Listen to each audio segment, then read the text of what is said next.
Oke, langsung aja sekarang kita masuk ke kunci jawaban kelas 4 tema 3 halaman 95, 97, 98, 99 dan halaman 100. Oke ya, langsung aja kita mulai dari kunci jawaban halaman 95, 97 dan halaman 98 di bagian ayo menulis. Oke, kita baca ya. Kamu sudah berlatih membuat daftar pertanyaan dan menggunakannya saat wawancara. Bacalah hasil wawancaramu dan tuangkan dalam bentuk laporan. Pergunakan format laporan yang sudah diberikan oleh gurumu. Sampaikan laporanmu kepada gurumu untuk diberikan masukan. Pernahkah kamu berpetualang ke desa? Tanpa kita sadari, lingkungan alam memberikan manfaat bagi kehidupan kita. Nah, ini untuk laporannya silahkan kalian sesuaikan dengan laporan dengan wawancara kalian ya. Oke, jadi jawaban tiap anak bisa berbeda-beda tergantung dari wawancara kalian masing-masing. Di sini untuk contoh jawabannya sudah saya tuliskan seperti ini. Ini ada contoh laporannya. Oke, untuk jawabannya seperti ini, menulis laporan hasil wawancara. Yang nomor 1 latar belakang. Tumbuhan dan hewan adalah makhluk hidup yang hidup berdampingan dengan manusia. Tumbuhan dan hewan sangat banyak dan bervariasi di masing-masing tempat. Untuk lebih memahami tentang tumbuhan dan hewan yang ada di lingkungan sekitar tempat tinggal kita, kami siswa kelas 4 mendapatkan tugas untuk melakukan wawancara tentang tumbuhan dan hewan. Wawancara ini kami lakukan kepada masyarakat di sekitar tempat tinggal kami. Lanjut untuk nomor 2, maksud dan tujuan. Tujuan dari kegiatan ini adalah untuk menggali informasi lebih lanjut dan memperdalam pemahaman kami tentang berbagai hewan dan tumbuhan di sekitar tempat tinggal kami, yang meliputi karakteristik tumbuhan dan hewan dan kaitannya dengan tempat hidupnya serta hak dan tanggung jawab terhadap lingkungan. Selanjutnya untuk topik wawancara, yaitu tumbuhan dan hewan di sekitarku. Nomor 4, waktu dan tempat kejadian. Wawancara ini dilaksanakan pada hari atau tanggal Sabtu 26 September 2020. Waktunya pukul 8 sampai 9, tempatnya di Kampung Mekarsari. Nomor 5, laporan hasil wawancara. Untuk narasumbernya yaitu Bapak Supriyadi, pewawancaranya. Di sini sebagai contoh Hafizah Nur Hikmah, hasil wawancaranya. Pada hari Sabtu 26 September 2020 pukul 8 sampai 9, saya melakukan wawancara kepada Bapak Supriyadi tentang hewan langka di sekitar tempat tinggalku. Beliau menjelaskan bahwa banyak hewan di sekitar kita yang saat ini masuk ke dalam hewan yang harus dilindungi. Seperti contohnya adalah burung cucak hijau. Burung cucak hijau saat ini adalah termasuk burung yang dilindungi karena jumlahnya yang sudah mulai sedikit. Burung cucak hijau banyak yang dipelihara oleh masyarakat, padahal sebaiknya burung ini harus dilepaskan ke alam bebas atau sebaiknya dipelihara di marga satwa untuk ditangkarkan dan dilindungi. Menurut beliau, sebagai warga negara kita mempunyai kewajiban dan tanggung jawab untuk melindungi dan melestarikan hewan-hewan langka tersebut. Beberapa upaya yang bisa kita lakukan untuk menjaga hewan langka antara lain: nomor 1, melakukan penangkaran hewan langka. Nomor 2, mendirikan tempat-tempat perlindungan hewan langka, misalnya suaka marga satwa, cagar alam, kebun binatang, dan taman nasional. Dengan melindungi hewan langka, kita akan dapat nomor 1, menjaga keseimbangan ekosistem agar kehidupan di muka bumi tetap berjalan dengan baik. Nomor 2, melestarikan keanekaragaman hayati yang bermanfaat bagi ilmu pengetahuan dan masyarakat. Nomor 3, memenuhi kebutuhan masyarakat misalnya untuk bahan pangan dan obat-obatan. Nomor 6, kesimpulannya, melestarikan hewan langka yang terancam punah merupakan kewajiban bersama. Sebelumnya kamu telah mengetahui tentang hak dan kewajiban terhadap hewan yang ada di sekitar kita. Kita perlu menjaga keseimbangan dan kelestarian hewan-hewan tersebut untuk kelangsungan kehidupan di muka bumi. Nah, itu tadi adalah contoh laporannya. Silakan kalian bisa membuat laporannya berdasarkan wawancara yang telah kalian lakukan sendiri ya. Oke, lanjut kita sekarang ke bawahnya. Di sini ada perintah, bacalah teks di bawah ini. Nah, di bawahnya ini ada teks yang judulnya Perjalanan ke Desa. Saat liburan, Dayu, Udin, Siti, Lani, Beni, dan Edo bersepeda menyusuri jalan di sekitar sekolah. Tanpa disadari mereka sampai di daerah pedesaan. Pohon-pohon menjulang bagai deretan raksasa berjajar. Ada pohon mahoni, pohon asem, dan pohon mangga. Pemandangan yang sangat indah. Di ujung jalan mereka berjumpa seorang tua, Pak Jajak namanya. Ia mengumpulkan daun-daun kering ke dalam karung dan akan membawanya pulang. Untuk apa daun-daun kering itu, Pak? Tanya Dayu. Untuk membuat pupuk kompos. Ayo ikut Bapak ke kebun, jawab Pak Jajak. Pak Jajak mengajak Dayu dan teman-teman berkunjung ke kebunnya. Di sana Pak Jajak memelihara berbagai hewan ternak seperti ayam, bebek, kambing, dan sapi. Ia juga memelihara kerbau untuk membajak sawah. Pak Jajak bercerita bahwa daun itu bahan campuran untuk membuat pupuk. Caranya sampah daun kering itu dicampur dengan kotoran hewan ternak, ditumpuk dan didiamkan. Sekitar 2 bulan, campuran itu akan hancur menjadi pupuk alam yang disebut kompos. Pupuk kompos ini disukai petani karena murah, mudah dibuat, dan sangat baik untuk meningkatkan hasil panen, jelas Pak Jajak. Apa yang dilakukan oleh Pak Jajak adalah upaya agar lingkungan tetap terjaga, sehingga sumber daya alam bisa tetap seimbang. Dari petualangan itu, Dayu dan teman-teman semakin peduli lingkungan. Tentunya kamu juga memiliki cerita petualangan seru, misalnya pengalaman kerja bakti, menanam pohon di sekitar rumahmu, atau di saat liburan ke rumah sanak saudara. Tulislah cerita petualangan tersebut. Kebun Pak Jajak subur, panen padi melimpah, hewan ternaknya sehat dan gemuk. Hampir setiap hari Pak Jajak mampu menjual telur dan susu sapi. Sebagian hasil susu diolah menjadi yogurt yang enak dan lebih mahal harganya.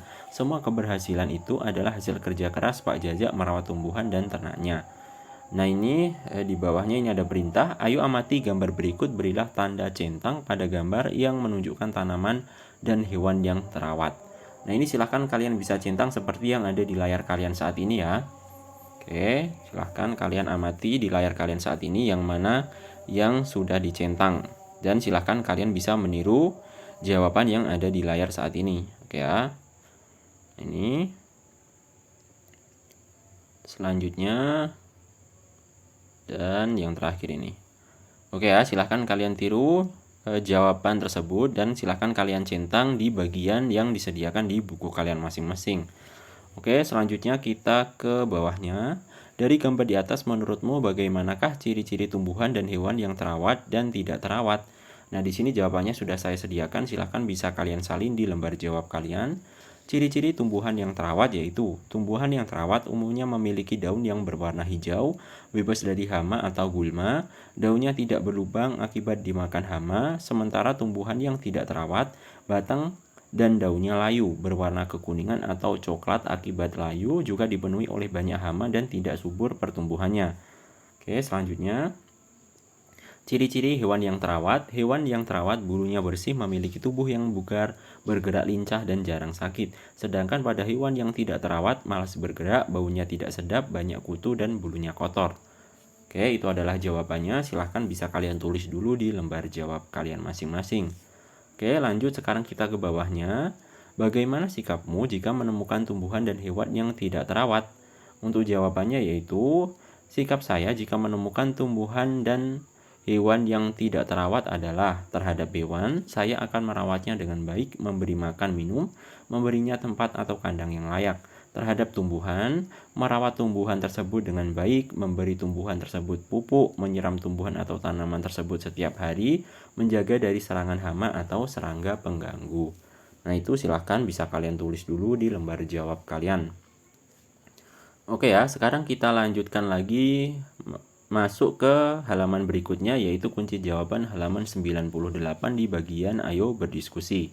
Apa yang menyebabkan tumbuhan dan hewan menjadi terawat dan tidak terawat? Ceritakan pula akibat kondisi tersebut terhadap manusia. Diskusikan jawabanmu dengan teman kelompokmu. Nah ini jawabannya, silahkan bisa kalian tulis di lembar jawab kalian ya. Jawabannya yaitu hewan dan tumbuhan menjadi terawat dikarenakan manusia yang merawat hewan atau tumbuhan tersebut sangat peduli dengan hewan dan tumbuhan. Mereka sadar akan kewajiban dan haknya terhadap hewan dan tumbuhan. Hewan dan tumbuhan menjadi tidak terawat disebabkan oleh manusia yang tidak peduli terhadap lingkungan sekitarnya. Mereka sibuk dengan aktivitasnya masing-masing sehingga lupa kewajibannya terhadap lingkungan. Akibat hewan dan tumbuhan yang tidak terawat dapat mengakibatkan kematian tumbuhan atau hewan tersebut. Sehingga jika hewan dan tumbuhan tersebut banyak yang mati, maka lama-kelamaan akan mengakibatkan terganggunya keseimbangan ekosistem yang ada. Nah itu jawabannya, silahkan kalian tulis di lembar jawab kalian. Oke, sekarang kita lanjut lagi ke bawahnya. Ini kita masuk ke kunci jawaban halaman 99 di bagian ayo mencoba. Sebagai warga negara, kita berkewajiban ikut menjaga dan melestarikan lingkungan alam agar terjaga kelestariannya. Caranya dengan membiasakan diri bersikap peduli lingkungan, kemudian mengajak teman dan anggota keluarga melakukan hal yang sama. Bersama dengan teman sekelasmu, pergilah ke luar kelas, amati lingkungan sekolahmu. Nah, ini ada pertanyaan nomor 1, bagaimana kondisi taman di sekolahmu? Apakah tanamannya terawat? Jelaskan.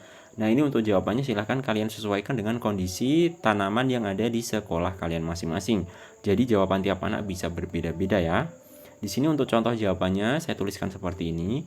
Kondisi tanaman di sekolahku terawat dengan baik, tumbuhan tumbuh dengan subur, banyak bunga yang bermekaran. Rumput pengganggu tanaman tidak ada karena setiap hari kita selalu mencabutnya. Oke, lanjut kita ke nomor 2. Apakah halaman sekolahmu sudah bersih? Nah, ini silakan kalian sesuaikan dengan sekolah kalian, apakah sudah bersih atau belum. Untuk contoh jawabannya saya tuliskan seperti ini. Halaman sekolahku sudah bersih karena kami melaksanakan piket setiap hari. Salah satu kegiatan piket adalah membersihkan halaman sekolah. Kami saat piket membersihkan halaman sekolah dari sampah plastik ataupun sampah lainnya. Lanjut ke pertanyaan nomor 3. Buatlah rencana dengan teman kelompokmu. Kamu dan temanmu akan menanam satu macam tanaman. Tanaman dapat ditempatkan di kaleng atau ember bekas. Tentukan tanaman yang akan ditanam. Bagaimana caranya agar tanamanmu dapat tumbuh dengan baik. Nah, ini nomor 3 ini lagi-lagi silahkan kalian sesuaikan dengan diskusi kelompok kalian. Tanaman apa yang ingin kalian tanam ya. Di sini untuk contoh jawabannya saya tuliskan seperti ini. Rencana kegiatan kelompok tujuannya di sini sebagai contoh yaitu menanam tanaman bunga mawar. Ini silahkan kalian sesuaikan ya. Kalau kalian ingin menanam bunga melati ya silahkan kalian tulisnya menanam tanaman bunga melati. Oke ya. Selanjutnya untuk alat dan bahannya adalah ember bekas atau kaleng bekas, tanah, sekam, bibit tanaman bunga mawar, bisa tanaman jadi atau batang bunga mawar. Selanjutnya langkah kerja, ambil ember atau kaleng bekas, campur antara tanah dengan sekam, masukkan campuran tanah dan sekam ke ember atau kaleng, ambil bibit bunga mawar, tanam di ember atau kaleng bekas, siram tanaman dengan air secukupnya. Cara agar tanaman tumbuh dengan baik yaitu tanaman diletakkan di tempat yang cukup menerima sinar matahari, yaitu di teras kelas, sirami tanaman setiap pagi hari, memberi pupuk tanaman setiap 1 minggu sekali, merawat tanaman jika terdapat rumput atau tanaman pengganggu lainnya. Nah, itu adalah contoh jawabannya. Silahkan kalian sesuaikan untuk jawabannya dengan hasil diskusi kelompok kalian ingin menanam tumbuhan apa ya. Oke, nah itu tadi adalah jawaban-jawaban yang ada di video ini. Mudah-mudahan apa yang saya bagikan dengan kalian dapat memberikan manfaat dan sampai jumpa di video selanjutnya.